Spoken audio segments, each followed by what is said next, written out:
Durante décadas, o Duque de Kent permaneceu uma figura discreta, silenciosa, obediente, pouco notada. Mas agora, ele provocou um terremoto na família real. Sem aviso prévio, ele transfere propriedades ancestrais não para seus herdeiros diretos, mas para o caçula, o príncipe Louis de Windsor. Porque um membro sênior da realeza quebraria a tradição de forma tão drástica? E que ferida secreta se esconde por trás dessa decisão?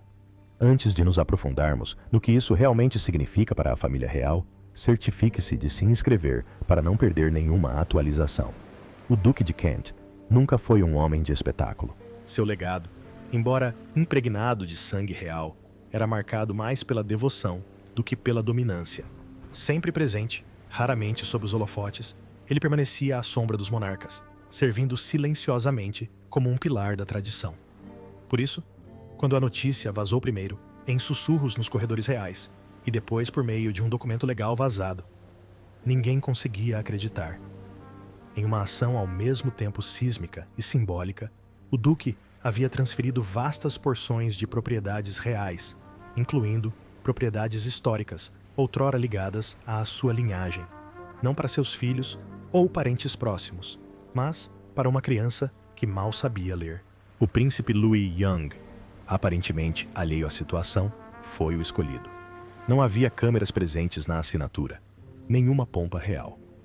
Apenas um duque idoso, um assessor jurídico e um documento que incendiaria todos os cantos da monarquia. Quando os detalhes vieram à tona, não foram apenas surpreendentes, mas também carregados de significados mais profundos. A transferência incluía residências com laços seculares com a linhagem de Kent. E não foi feita por necessidade ou obrigação legal. Essa foi uma decisão intencional, calculada. A carta particular do Duque, discretamente guardada no cofre da correspondência real, continha uma frase arrepiante que ressoava mais alto do que qualquer discurso. Isto é para o futuro, não para o passado. Não era um comentário passageiro. Era uma declaração que apontava para algo mais profético, talvez até vingativo, que se afastava da hierarquia real vigente. Mais curioso ainda era o silêncio em torno de Beatrice e Eugenie. Nenhuma das duas foi mencionada no testamento. Nenhum dos dois esteve presente em nenhuma das reuniões relacionadas. E quando pressionado por assessores, a resposta do Duque teria sido fria e definitiva. Eles não fazem parte desta visão. Essas palavras teriam um impacto ainda maior nos dias seguintes. Dentro dos muros do palácio, os sussurros se transformaram em advertências. Funcionários falavam de uma rixa antiga, há muito enterrada, ligada a eventos de décadas atrás que haviam abalado a confiança na família real. O que havia sido descartado como uma mera tensão familiar, agora parecia ter deixado cicatrizes mais profundas do que qualquer um imaginava. E agora, com uma simples canetada, o Duque havia deixado claro onde residia sua lealdade. Fontes próximas à família real descreveram uma reação imediata de confusão e cautela. Equipes jurídicas se mobilizaram para confirmar a legitimidade dos documentos. Conselheiros do rei, pegos de surpresa, tentaram contornar a história antes que os tabloides pudessem usá-la como arma. Mas era tarde demais. A história havia se espalhado. E com ela veio a tempestade, uma que varreria todas as gerações da família real e abalaria os alicerces do que herança, honra e legado realmente significavam. Mas, por trás de cada movimento real repentino, esconde-se uma história mais profunda. E esta remonta aos últimos anos da rainha Elizabeth. Muito antes do nascimento de Louise, antes de Beatrice e Eugenie darem seus primeiros passos em público, tensões fervilhavam na casa de Windsor. Invisível ao público, uma mágoa privada criou raízes, uma que o Duque de Kent jamais perdoou de verdade. O que aconteceu durante aqueles anos esquecidos que plantou as sementes para essa traição explosiva? Para entender a ruptura atual, precisamos retornar ao período posterior à morte da princesa Diana, uma época em que a monarquia oscilava entre a reinvenção e a rigidez. Enquanto figuras públicas como o príncipe Charles, o príncipe William e a própria rainha eram alçadas ao centro das atenções, o Duque de Kent, embora de linhagem mais elevada, viu-se gradualmente relegado a um segundo plano. Seu senso de dever permaneceu firme, mas sua presença nos assuntos da realeza tornou-se cada vez mais cerimonial. Com o tempo, sua participação em discussões cruciais diminuiu e começaram a circular rumores de que seu ramo da família estava sendo discretamente relegado ao esquecimento. E por trás desses sussurros estava o príncipe Andrew, confiante, dominante e nunca de esconder sua ambição. A crescente influência de Andrew sobre funções reais importantes fez com que o duque se sentisse deslocado, se não apagado. A tensão aumentou no início dos anos Language Not Registered for Generation, quando Andrew começou a exercer controle sobre certos fundos e eventos reais. Fontes próximas ao palácio afirmam que o duque expressou preocupação com o fato de as responsabilidades reais estarem se tornando menos sobre servir e mais sobre autopreservação. A relação entre os dois homens se deteriorou devido a divergências relacionadas à supervisão de instituições de caridade e a funções cerimoniais. Mas o ponto de ruptura, segundo fontes internas, ocorreu quando a princesa Eugenie, recém-formada na universidade, fez uma consulta particular sobre uma residência real que outrora fizera parte da juventude do duque, uma propriedade rural repleta de memórias da infância e sentimentalismo contido. O pedido, supostamente apresentado como uma futura residência conjugal, foi recebido com uma recusa gélida. O que se seguiu foi um período de notável frieza entre Kent e os York. Ele nunca falou publicamente sobre o incidente, mas pessoas próximas a ele disseram que algo mudou depois daquele dia. Anos mais tarde, durante o jubileu de platina da Rainha Elizabeth, ocorreu um momento que deixou o duque visivelmente abalado. As câmeras não registraram, mas os presentes se lembram dele, observando à distância enquanto o núcleo da família real permanecia unido. Charles, Camilla, William, Catherine e seus filhos. Beatrice e Eugenie estavam por perto, em destaque, mas sem serem figuras centrais. E o duque, embora convidado, mal foi mencionado. Foi naquele momento, especula-se, que ele percebeu quem definiria o futuro e quem ficaria para trás. Nos meses seguintes, ele começou a romper laços, tanto emocionais quanto formais. O apoio veio discretamente da princesa Anne e do príncipe Edward, ambos conhecidos por sua postura pragmática e senso de dever inabalável. Eles também haviam sofrido anos de marginalização por vozes mais estridentes da realeza. Juntos, formaram uma aliança tácita dos esquecidos. Um trio unido, não por vingança, mas por princípios. Foi Anne quem certa vez descreveu o silêncio de Kent como mais alto que um trovão, e Edward quem o instou a deixar algo que importasse. Até mesmo Camilla teria dito que o legado de Kent era apenas uma página da história, não do futuro. Um comentário que alguns acreditam ter selado seu destino aos olhos dele. Essa ofensa silenciosa pode ter fortalecido a determinação do duque em reescrever o futuro, não com palavras, mas com um legado. Mas, se o passado explica o motivo, o verdadeiro choque reside em quem Kent escolheu para coroar com seu legado. Um menino que mal havia saído do jardim de infância. Ele é o filho mais novo do futuro rei, um rostinho travesso na varanda de Buckingham. Mas por que o Duque de Kent o escolheu? Dentre todas as pessoas, como herdeiro das antigas propriedades reais, não se tratava de favoritismo, era uma declaração, e o simbolismo é mais forte do que o silêncio que o cerca. Enquanto o mundo, muitas vezes, se concentrava no ar e na simplicidade, o príncipe Louis ocupava silenciosamente um espaço além das expectativas. Nascido na realeza, mas sem o peso imediato da sucessão, ele representava algo raro, pureza, potencial e uma folha em branco, sem marcas de controvérsia.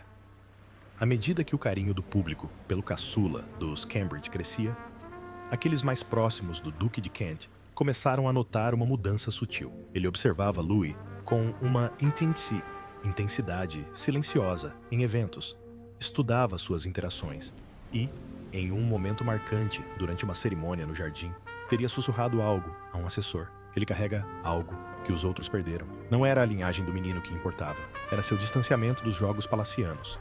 das manobras políticas e das manchas geracionais que haviam obscurecido os legados reais.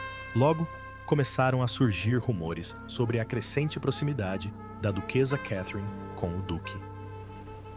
Nas semanas que antecederam a transferência da propriedade, ela foi vista fazendo visitas privadas a Windsor e à residência pessoal de Kent, muitas vezes sem cobertura da mídia. A Aitz descreveu os encontros como calorosos, incomumente francos e, por vezes, emocionalmente intensos. Catherine, conhecida por sua abordagem pragmática em relação à maternidade e aos deveres reais, há muito admirava o senso de lealdade de Kent. Mas o que despertou uma conexão mais profunda foi o próprio Louis. Durante uma visita secreta a uma propriedade histórica perto de Norfolk, Kent convidou Catherine e Louis para passearem pelos jardins. O que aconteceu ali, embora nunca tenha sido oficialmente registrado, tornou-se o ponto de virada. Segundo relatos, Louis parou no monumento aos mortos da guerra da propriedade e perguntou sobre os nomes gravados na pedra.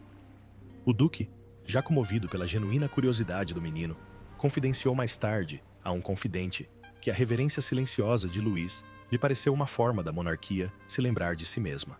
Aqueles próximos a Kent começaram a entender que aquele não era um presente impulsivo. Era uma realocação intencional de significado. Em Louise, ele via alguém ainda intocado pelo escândalo, ainda inocente das disputas de poder e da sensação de privilégio que haviam rompido tantos laços familiares. Ao contrário de outros, Louis ainda não havia sido usado como um instrumento político. O duque via essa criança não apenas como um símbolo do futuro, mas como um arco de redenção de que a monarquia precisava desesperadamente. Era mais do que herança, era esperança. E com essa esperança veio o contraste. Alfinetadas sutis, porém inconfundíveis, estavam presentes nas correspondências particulares de Kent. Ele descrevia seu herdeiro escolhido como um menino que conhecia a bondade acima do status, o dever acima dos aplausos. Essas frases, embora nunca mencionassem nomes, atingiam claramente o cerne da imagem pública de Beatrice e Eugenie, criadas em meio à controvérsia, moldadas pelas ambições do pai e frequentemente acusadas, justa ou injustamente, de desfrutar das regalias da realeza sem suportar as dificuldades inerentes a ela. Eles representavam a antítese de tudo o que Kent agora valorizava. A mudança não se tratava apenas de legado, era uma afronta. Com a ascensão de Louis como um herdeiro improvável, Beatrice e Eugenie ficam atônitas, e sua reação transforma essa herança em um escândalo. Elas foram criadas como membros da realeza moderna, elegantes, caridosas e com uma postura impecável em público. Mas, nos bastidores do palácio, Beatrice e Eugenie foram pegas de surpresa pela decisão do duque. Sua fúria é contida, mas está fervendo. E agora, assessores do palácio afirmam que elas podem estar considerando uma rebelião real radical. O que começou como um choque e incredulidade, rapidamente se transformou em profunda tristeza. Eugenie, conhecida por sua elegância e discrição, teria desabado em lágrimas ao receber a notícia. Uma assessora, falando sob condição de anonimato, afirmou que ela gritou: "Ele nem nos avisou", antes de sair furiosa de seu escritório particular. Não foi apenas a perda de bens materiais, foi a perda de um lugar, de reconhecimento, de um legado. Durante anos, as irmãs trabalharam incansavelmente para se distanciarem da sombra do pai, para reformular sua imagem pública por meio da filantropia, da arte e da diplomacia. Mas agora, todo aquele esforço parecia não significar nada. O gesto do Duque de Kent não apenas os ignorou, como os apagou de um futuro que acreditavam ter conquistado. A resposta de Beatrix não foi menos reveladora. Com presença confirmada em um importante evento beneficente dias após o anúncio, ela cancelou abruptamente sua participação, sem dar explicações. A decisão causou grande repercussão nos canais de relações públicas da realeza, gerando especulações e pânico. Quando pressionadas, suas representantes alegaram obrigações pessoais. Mas os bastidores sabiam a verdade. Não se tratava apenas de ausência. era protesto, e alimentando o descontentamento estava uma pressão silenciosa, porém persistente, vinda dos bastidores. O príncipe Andrew. Afastado da maioria de seus deveres públicos, mas sempre o estrategista, Andrew teria incentivado suas filhas a reagirem com veemência. Ele via a decisão do duque como uma humilhação não apenas para as meninas, mas para si mesmo. Para um homem obcecado por legado, a exclusão de sua linhagem por Kent era um golpe direto no nome York. Nos bastidores, Sarah Ferguson emergiu como uma voz inesperada de desafio. Embora tivesse permanecido por muito tempo em segundo plano nos assuntos da realeza, aquele momento despertou algo nela. Ao classificar a decisão do duque como profundamente desrespeitosa em círculos privados, ela ofereceu apoio inabalável às suas filhas. Alguns dizem que foi Fergie quem organizou a primeira reunião estratégica no Royal Lodge. Um encontro que reuniu Beatrice, Eugenie e Andrew para decidir os próximos passos. O que se seguiu foi uma série de reuniões discretas, correspondências codificadas e até conversas com consultores externos. As irmãs não buscavam mais esclarecimentos, estavam preparando uma resposta. Contudo, por trás da raiva e da ofensa, havia algo mais doloroso, uma traição. Beatrice e Eugenie não haviam perdido apenas bens materiais. Haviam perdido a fé em um sistema pelo qual lutaram para acreditar. A exclusão não se limitava a um testamento. Era também a exclusão de um futuro ao qual acreditavam pertencer. Aos seus olhos, Kent havia feito um julgamento moral de que seu sangue não era suficiente. Seus esforços não eram dignos. Sua linhagem era inadequada. E pior, essa decisão não foi contestada pelos membros mais importantes da família real. Nenhum telefonema de Charles, nenhuma palavra de William. Apenas silêncio. Mas não se trata apenas de terras. Trata-se de lealdade. E as declarações finais do Duque de Kent revelam uma agenda muito mais explosiva. Uma carta lacrada, uma confissão, um legado reescrito à tinta. Quando a carta manuscrita do Duque surgiu nos corredores do palácio, fontes internas dizem que Charles empalideceu. Camila saiu furiosa e William exigiu que fosse guardada às 7 chaves.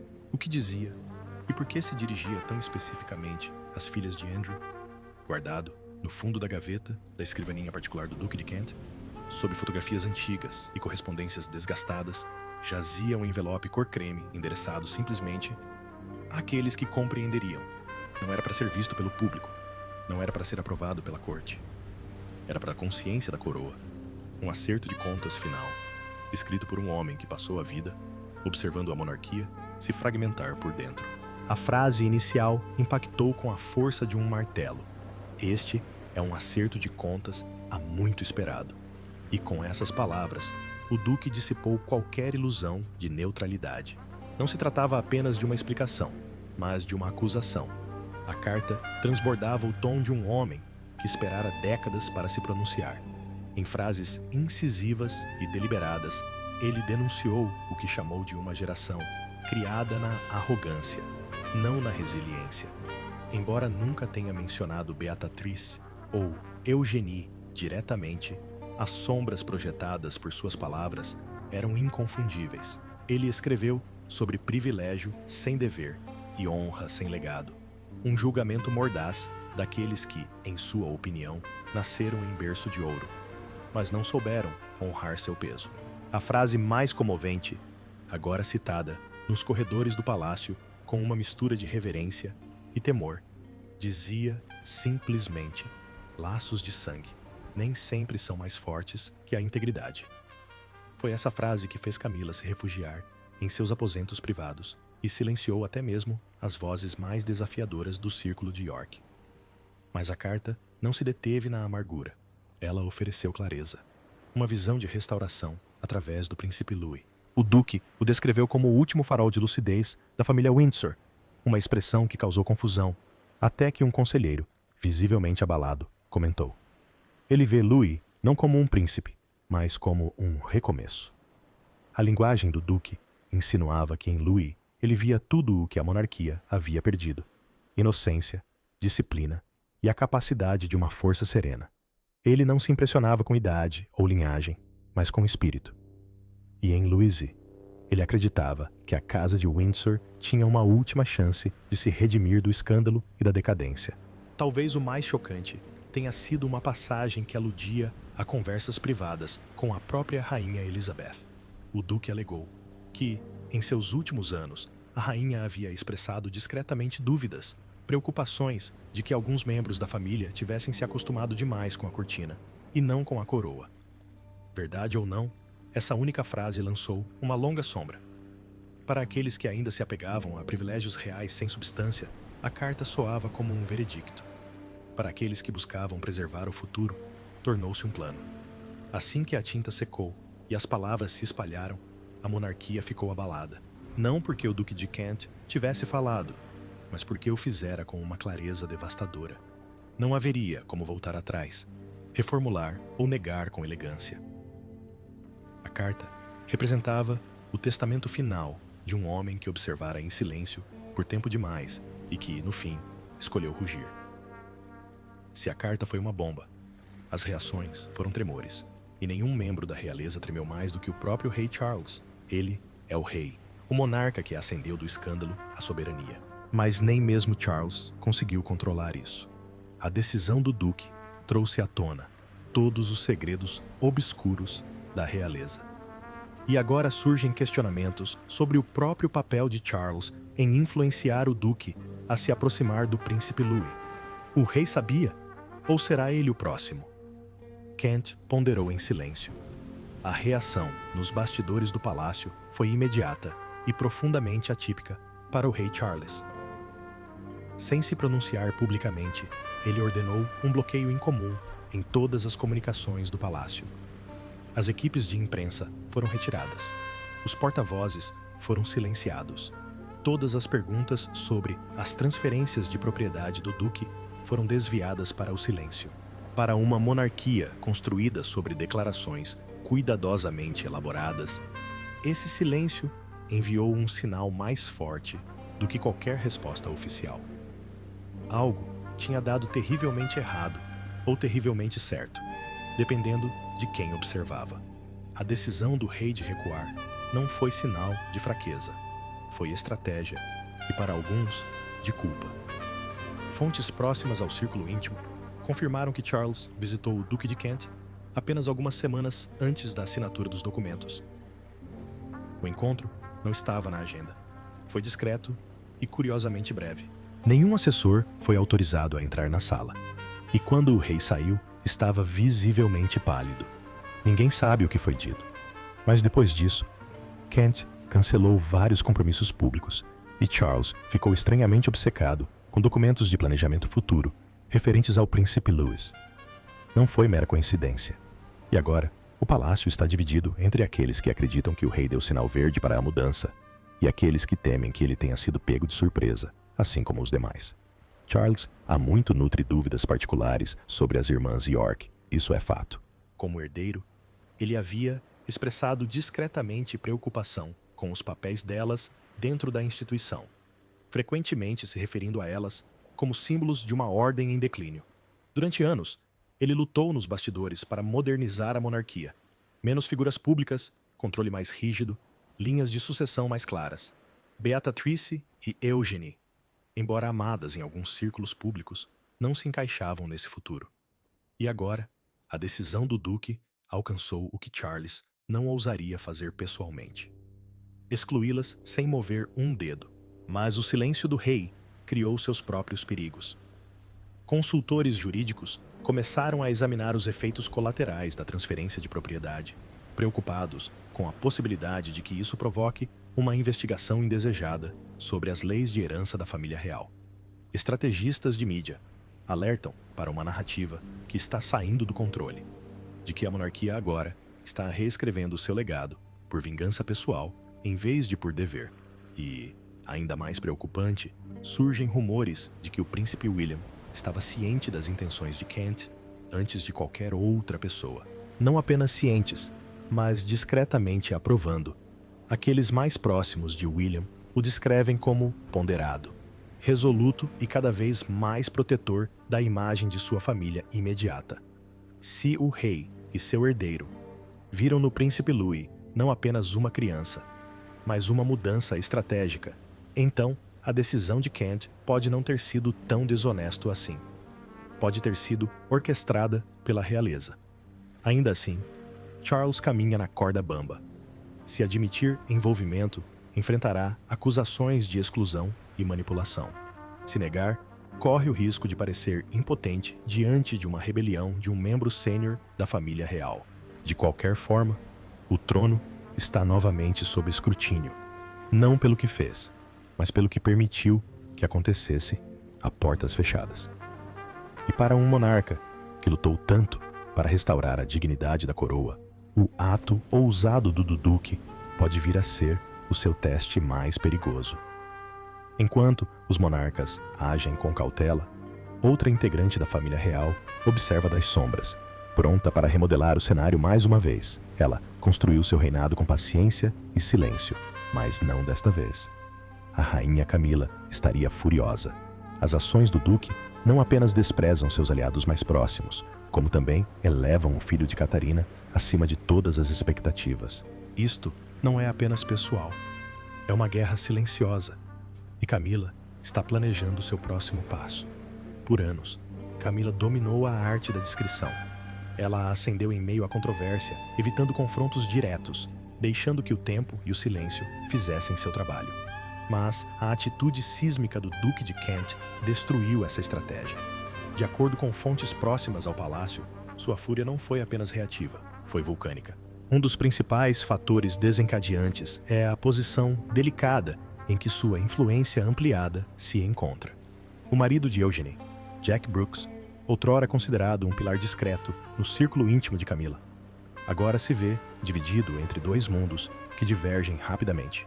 Com sua esposa efetivamente deserdada pela propriedade de Kent e sua proximidade com Camila sob escrutínio, rumores sugerem que até ele se tornou incomumente quieto. A rainha consorte, ao que parece, começa a perceber que seu círculo pode não ser tão leal ou tão protegido quanto antes. A questão mais profunda, porém, reside no vínculo cada vez mais visível de Kent com Catherine. Antes vista por Camila apenas como a foto perfeita, a princesa de Gales agora exerce influência em círculos que Camila jamais imaginou. A proximidade do duque com Catherine nos meses que antecederam sua decisão foi mais do que simbólica. Foi estratégica. Fontes afirmam que Camila confrontou Charles a portas fechadas sobre isso, questionando como uma aliança tão importante para o legado do príncipe herdeiro pôde crescer sem controle. Mas Charles, sempre diplomático, teria dito a ela que o assunto era indigno de sua atenção. Aquele momento, segundo fontes internas, marcou uma virada. Camila esperara décadas para estar ao lado da coroa. Agora, em sua visão, ela havia se afastar dela e se aproximar da mulher que um dia subestimou. Ainda mais irritantes são os rumores não confirmados, porém persistentes, de que Camila tentou intervir antes da assinatura dos documentos. Alguns afirmam que ela entrou em contato por meio de intermediários, alertando Kent de que tal decisão perturbaria a unidade real e prejudicaria a imagem pública da família. Mas o duque, fiel ao seu silêncio, não respondeu. E quando a notícia se espalhou, a fúria de Camila não se dirigiu apenas a ele. Dirigiu-se também a Charles. A recusa do rei em impedir o que estava acontecendo tornou-se um ponto de tensão que poucos fora do círculo íntimo da realeza compreendem de fato. Fontes falam de discussões acaloradas a portas fechadas, de Camila acusando-o de priorizar a imagem em detrimento da lealdade, e de Charles respondendo com uma calma sinistra que só a enfureceu ainda mais. Agora, Camila estaria mudando seu foco, não para combater o passado, mas para fortalecer seu futuro. Há rumores de que negociações estão em andamento para promover seus aliados por meio de cargos honorários, títulos de cavaleiro e patrocínios. Sua estratégia: reequilibrar a balança da influência por dentro. Mas aqui reside a ironia. Catherine se recusou a se envolver. Apesar de sua crescente popularidade, ela não fez declarações públicas. Evitou gestos retaliatórios e manteve distância do conflito iminente. E, ao fazer isso, conquistou ainda mais admiração dentro e fora dos muros do palácio. Para Camila, é a tática mais irritante de todas: o silêncio. Antes, sua maior arma, agora pertence a outra pessoa. Mas enquanto a geração mais velha luta, o jovem príncipe Louis está sendo moldado para algo muito maior do que imaginávamos. Ele nunca deveria ter sido mais do que o bebê real em segundo plano. Mas o destino e a ousada decisão de um duque lançaram o príncipe Louis ao coração da futura monarquia. Enquanto sussurros sobre mentoria e planos secretos se espalham, uma coisa fica clara: este menino está sendo preparado para mais do que apenas herança. Nos corredores do palácio, uma discreta reestruturação está em curso. O príncipe Louis, antes o garotinho risonho na varanda real, começou a aparecer em lugares inesperados. Papéis cerimoniais sutis foram discretamente adicionados à sua agenda, acompanhando membros da família real em eventos, observando rituais de Estado e até mesmo participando de discussões a portas fechadas, geralmente reservadas aos herdeiros mais velhos. Fontes internas afirmam que isso não é coincidência, é uma coreografia. E no centro de tudo está a duquesa Catherine, cuja influência não é mais meramente maternal, mas cada vez mais institucional. Sua orientação, enraizada na disciplina e na dignidade, está moldando Louis não como um príncipe de privilégios, mas como um príncipe com propósito. Enquanto o mundo debate manchetes, ela prepara seu filho mais novo para algo mais profundo, algo simbólico. Mas ela não está fazendo isso sozinha. Nos bastidores, a princesa Anne assumiu um papel que ninguém reconhece publicamente: o de mentora, estrategista, arquiteta silenciosa da formação de Louis. Anne, a rígida integrante da realeza, muitas vezes ofuscada por figuras mais extravagantes, teria acolhido o menino. Fontes afirmam que em Sandringham, longe do barulho, ela realiza sessões particulares destinadas a ensinar não apenas o protocolo real, mas também perseverança, resistência e senso de dever, características que o próprio Kent acreditava terem se perdido em outros. Uma fonte descreveu a atmosfera como quase militar em sua precisão, mas estranhamente afetuosa. Louis ouve, absorve e responde com curiosidade em vez de resistência. E é nessa rara combinação de juventude e disciplina que a monarquia enxerga seu trunfo mais surpreendente.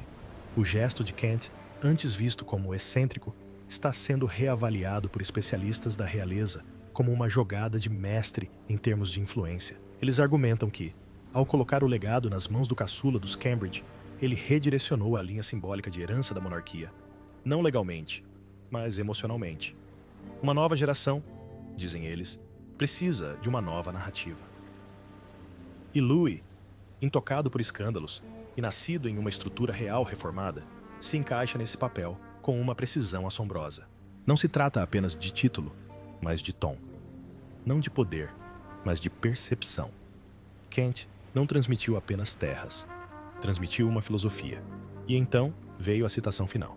Em suas anotações particulares, Kent teria deixado uma frase que foi emoldurada e agora faz parte do gabinete particular de Catarina. Ela diz: ele não governará, mas redefinirá o significado de pertencer. Essa única frase, enigmática, porém profunda, diz tudo.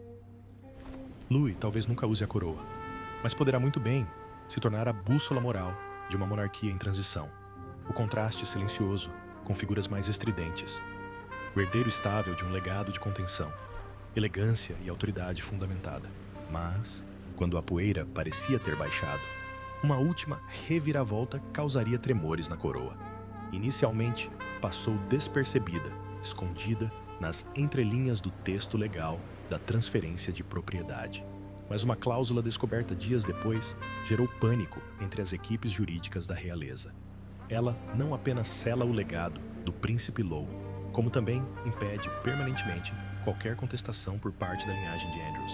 A guerra, ao que parece, está longe de terminar em meio à profusão de reações à histórica doação do Duque de Kent. A atenção se concentrou em nomes, propriedades e manchetes. Mas, escondida nas páginas finais do documento de transferência, pouco antes das assinaturas finais, havia uma cláusula tão cirúrgica, tão precisa, que suas implicações só foram totalmente compreendidas quando um assistente jurídico júnior soou o alarme. Essa cláusula, agora conhecida nos bastidores do palácio como cláusula de bloqueio, proíbe explicitamente qualquer revenda, herança ou reivindicação parcial das propriedades por qualquer descendente do Duque de York. Beatriz e Eugenie não só foram excluídas da transferência inicial, como agora estavam legalmente impedidas de reivindicar o que antes era considerado parte de sua herança ancestral. A cláusula não era ambígua. Era hermética e deliberada. No momento em que a cláusula foi mencionada, a atmosfera dentro das câmaras jurídicas reais mudou de uma preocupação silenciosa para um caos calculado. Os assessores se apressaram para determinar se a linguagem poderia ser contestada, revisada ou diluída. Mas Kent, sempre metódico, havia previsto a resistência. A cláusula foi estruturada em camadas vinculativas através das gerações, reforçada por fundos fiduciários privados e protegida da interferência da realeza. Beatriz e Eugenie, antes apenas consternadas, agora estariam furiosas. Ambas as irmãs contrataram equipes jurídicas particulares distintas e cartas confidenciais já foram trocadas entre seus advogados e os administradores dos bens. Contudo, até o momento, nada mudou. A mensagem do Duque não é apenas duradoura, é irreversível. Nos bastidores, a cláusula está sendo dissecada, não apenas pelo seu conteúdo, mas pelo seu significado. O simbolismo é inconfundível. É um portão permanente, um legado gravado não em sentimentalismo, mas em lei. E embora Andrew tenha permanecido praticamente em silêncio, fontes afirmam que sua fúria é quase insuportável. Ele vê a cláusula como uma humilhação calculada, que não só atinge suas filhas, mas rotula toda a sua linhagem como indigna de herdar a continuidade real. O fato de nenhum membro sênior da família real ter defendido publicamente suas filhas só aumenta a humilhação. E a voz mais silenciosa de todas, a do príncipe William, permanece em silêncio. Embora ele não tenha se pronunciado, vários assessores confirmam que ele revisou a cláusula semanas antes de sua finalização. Ele não se opôs. Aliás, uma fonte do palácio descreveu sua expressão ao lê-la como de aprovação serena. William, sempre o estrategista, pode ter visto a cláusula não como um conflito, mas como um ponto final. A monarquia, agora, se encontra em uma encruzilhada, não legalmente, mas moralmente. O Duque de Kent, em sua última jogada política, dividiu a linhagem com uma cláusula que nenhuma coroa pode desfazer. Não se tratava apenas de terras, tratava-se de legado, consequências e controle. Seu ato final não foi estrondoso, mas seus ecos reverberarão pela história da realeza por décadas. Uma porta foi fechada e não há chave. Em um mundo de coroas, castelos e séculos de segredos, às vezes, o herdeiro mais inesperado é aquele que muda tudo. Obrigado por assistir. Por favor, não se esqueça, curta e inscreva-se. E nos vemos na próxima.